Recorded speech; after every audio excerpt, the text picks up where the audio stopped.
देखिए 26 नंबर प्रश्न पर ध्यान दीजिए। 26 नंबर साझेदारी फर्म के विघटन में एबीसी ने जो 3:1 अनुपात में लाभ विभाजन करते हैं उनका 31 दिसंबर 2018 को उनका विघटन करने का निर्णय लिया है और उस दिन उसका आर्थिक चिट्ठा दिया हुआ है। ठीक है। अब है इसमें कि कैपिटल है, ए बी का पूंजी है लायबिलिटी साइड में और सी का पूंजी है एसेट साइड में। ठीक। लायबिलिटी साइड में है श्रीमती ए का ऋण, लेनदार, joint life policy, investment fluctuation fund. और एसेट साइड में है machine, stock, investment, joint life policy, debtor, cash at bank और सी का पूंजी। तो इसमें ध्यान दीजिए कि लायबिलिटी साइड में जो दो फंड है, एक है ज्वाइंट लाइफ पॉलिसी फंड और एक है इन्वेस्टमेंट फ्लक्चुएशन फंड।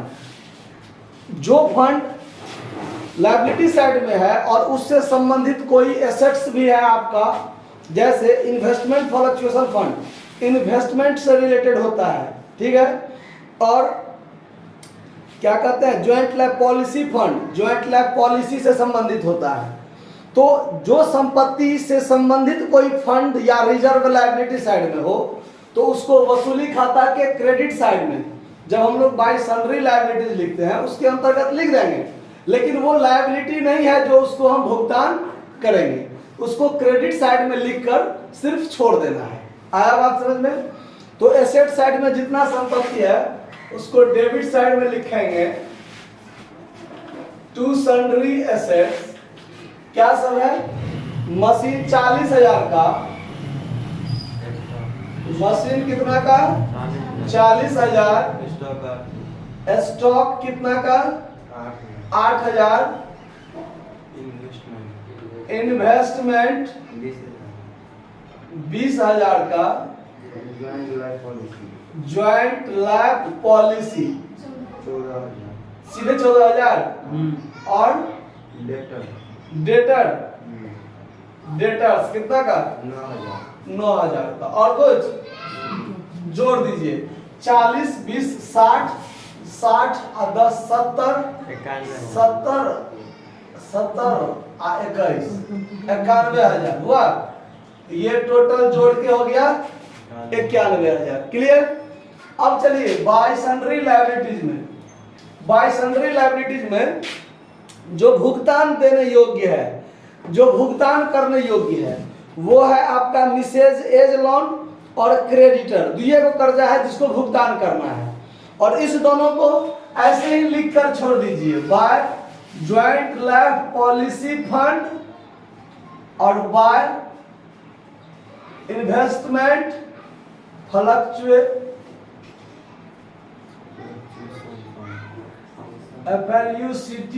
यानी फ्लक्चुएशन फंड। सिर्फ इसको लिख के छोड़ दीजिए। कितना कितना है? ज्वाइंट लाइफ पॉलिसी है 14,000 का और ये है 6,000 का। इसको लिख के छोड़ दीजिए। अब चलिए बाय सन्ड्री लायबिलिटीज में जिसको क्या करना है? भुगतान करना है। Mrs A's loan 8,000। Mrs A's loan देखिए एबीसी साझेदार है, छोड़ा जाता है पार्टनर्स लोन, न कि पार्टनर्स के पत्नी का लोन। एबीसी साझेदार है, ए का ऋण, बी का ऋण और सी का ऋण रहता तो छोड़ देते, बाकी दुनिया में किसी का भी लोन हो, ए के पत्नी का लोन, बी के पत्नी का लोन, सी के पत्नी का लोन, सब लिखा है। ठीक है। मिसेज एज लोन कितना का है? 8,000। और क्रेडिटर कितना का है? 20,500। तो टोटल मिला के कितना हो गया? 28,500। ये लिखाएगा। अब चलिए सवाल में आगे देखिए। ज्वाइंट लाइफ पॉलिसी को 15,000 में अभ्यर्पित किया गया, मतलब समर्पित किया गया, यानी ज्वाइंट लाइफ पॉलिसी से कुछ वसूली हुआ। कितना वसूली हुआ? 15,000। ये बाय कैश अकाउंट के अंतर्गत आएगा। क्या आएगा? By cash account assets realise होता है ना, उसके अंतर्गत आ जाएगा। ए ने निवेश को 17,500 में लिया और वह अपने पत्नी का ऋण का भी भुगतान करने का भार लिया है।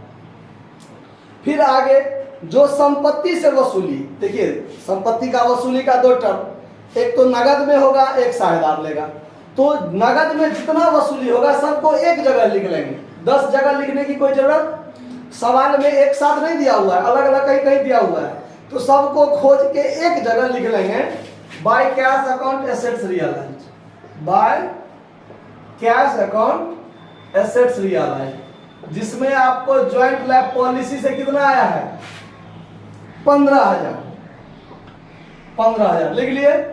अब दूसरा पॉइंट और तीसरा पॉइंट में साझेदार ने संपत्ति लिया हुआ है, तो उसको अब संपत्ति से और जो वसूली हुआ लगभग इतना जगह छोड़ देते हैं, फिर उसका चर्चा करते हैं। देखिए ए ने निवेश को 17,000 में लिया, तो बाय एज कैपिटल अकाउंट क्या हो जाएगा, और कॉस्ट में क्या लिख देंगे, इन्वेस्टमेंट देखिए निवेश लिया ना, कितना में लिया 17,500, तो यहां लिख दीजिए 17,000, और वह अपने पत्नी का भी ऋण का भुगतान किया है, तो डेबिट साइड में आ जाएगा। कर्जा का भुगतान कोई साझेदार करता है तो डेबिट में 2 पार्टनर्स कैपिटल अकाउंट, तो 2 एज कैपिटल अकाउंट, और कॉस्ट में लिख दीजिए वाइफ्स लोन पेड या मिसेज एज लोन पेड, दोनों में जो इच्छा लिख सकते हैं। कितना रुपया में नहीं कहा है, तो पूरा पूरा कितना रुपया 8,000। फिर है बी ने स्टॉक को 7,000 में लिया और 5,000 के देनदार को 4,000 में लिया, तो साझेदार बी ने लिया है ना, बाय बीज कैपिटल अकाउंट क्या क्या लिया है, तो स्टॉक को लिया 7,000 में, 7,500 ना, 7,500 में, और देनदार 5,000 का देनदार 4,000 में लिया। कोई बात नहीं, हम लोग डेटर्स दे करके मात्र 4,000 लिखेंगे। कितना का लिया उस पर नहीं ध्यान दीजिए, कितना में लिया वो वसूली हुआ। तो 5,000 का देनदार, तो देनदार तो घट गया 5,000 से, लेकिन लिया कितना में 4,000 में, तो डेटर 4,000। आया बात समझ में। अब आइए मशीन से 50,000 की वसूली हुई, तो वसूली हुई तो यहां लिखेंगे ना, मशीन से कितना वसूली 50,000। उसके बाद शेष देनदारों से पुस्तकीय मूल्य का 50%, तो देनदार बचा कितना का है, तो देखिए देनदार था 9,000 का, देनदार कितना का था, देनदार कितना का था, तो 5,000 का देनदार तो बी ले लिया 4,000 में, लेकिन देनदार तो 5,000 का खत्म। शेष देनदार कितना बचा 4,000, 4,000 से 50% वसूल हुआ, मतलब कितना 2,000, तो यहां लिख दीजिए डेटर से कितना 2,000। ठीक है।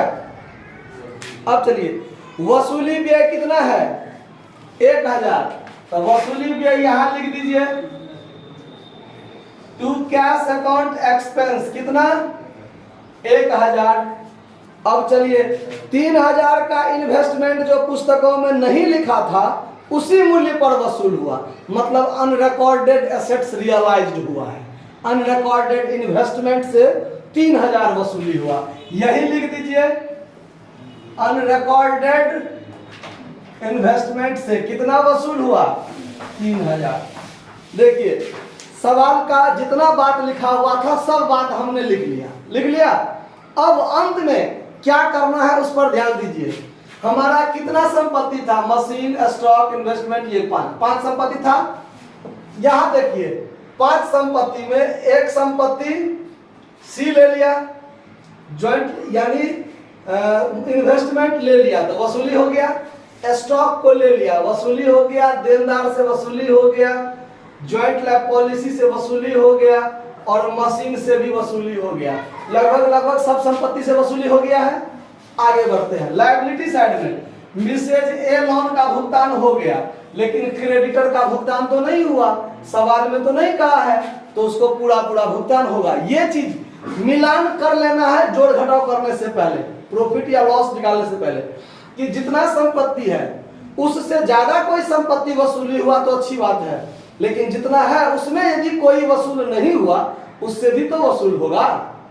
तो उसमें जो अपवाद वाला संपत्ति जैसे गुडविल, अगर वसूली के बारे में नहीं कहा रहे तो वसूली नहीं होगा, लेकिन इसमें तो है नहीं, उसका जिक्र ही नहीं करना है। चलिए अब फिर लिखेंगे to cash account liability paid, क्या बचा हुआ है, क्रेडिटर, उससे पूरा पूरा वसूल कर दीजिए, भुगतान कर दीजिए। कितना, 20,500। सारा बात clear.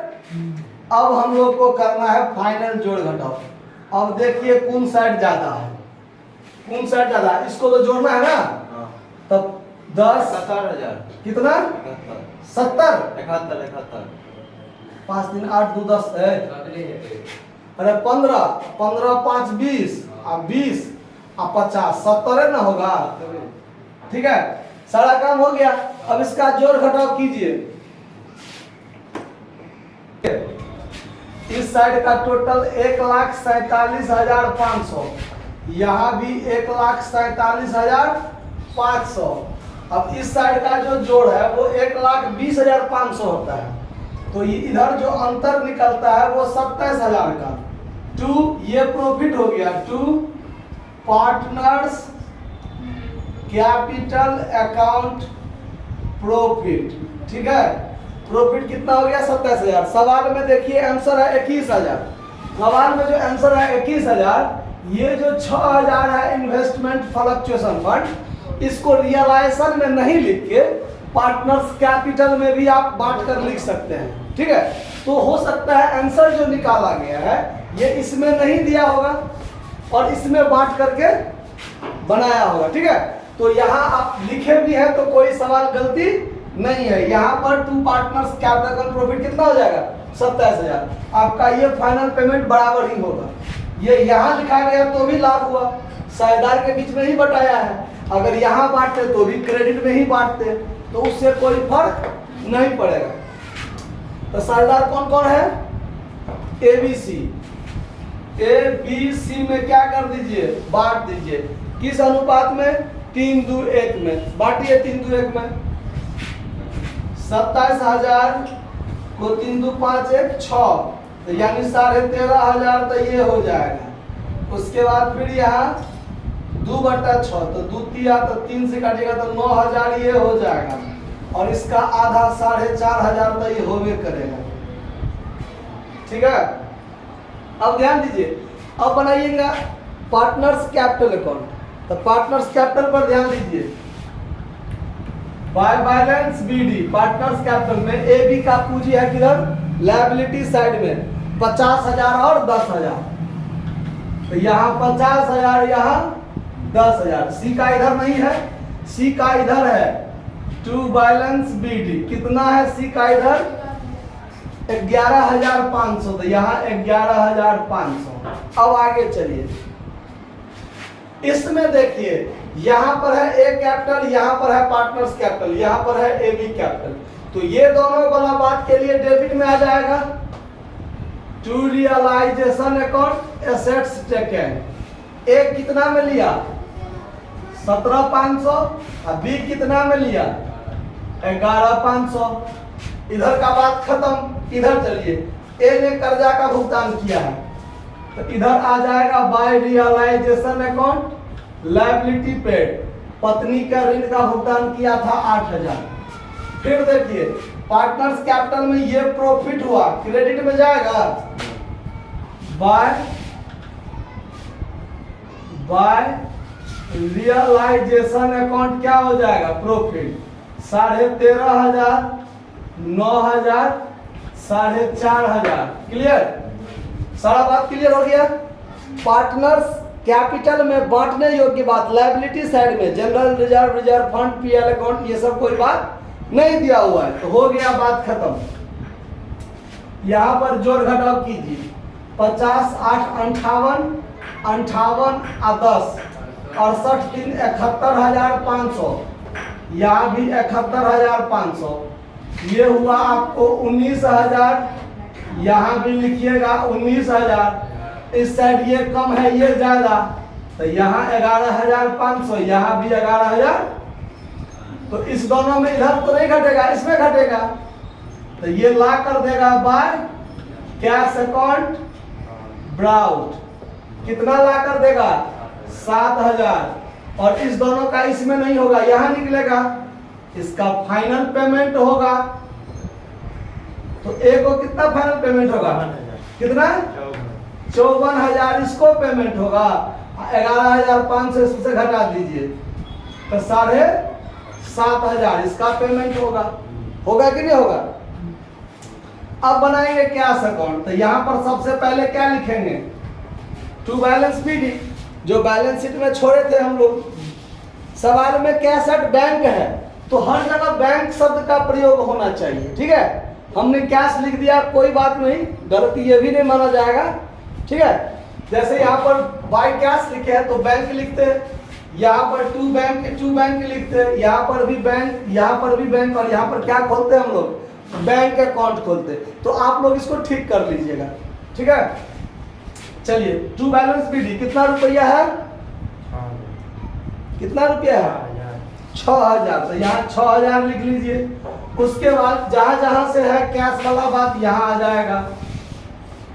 To realisation account, assets realised, देखिए कितना? 70,000 लिख दीजिए। अब इधर नहीं है, इधर दो जगह है, दो जगह हो जाएगा। यहाँ बाय रियलाइजेशन अकाउंट एक्सपेंस के नाम पर कितना?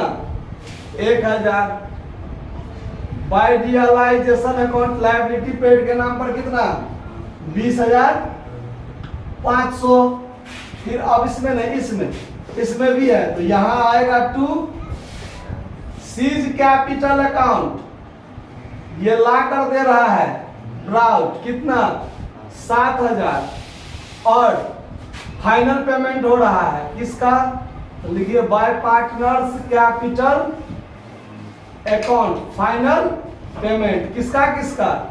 ए बी का। 54,000 ए को, और बी को कितना? 7,500। तो 61,000 हो गया। इधर टोटल देखिए, इधर टोटल देखिए, बराबर होता है कि नहीं? तो 7 7 13 70 कितना? 83,000। 61 आ 20 81, एक 82, दोनों मिला के 83,000। समझ में आया बात? ये सवाल बनकर तैयार है, नोट कर लीजिए।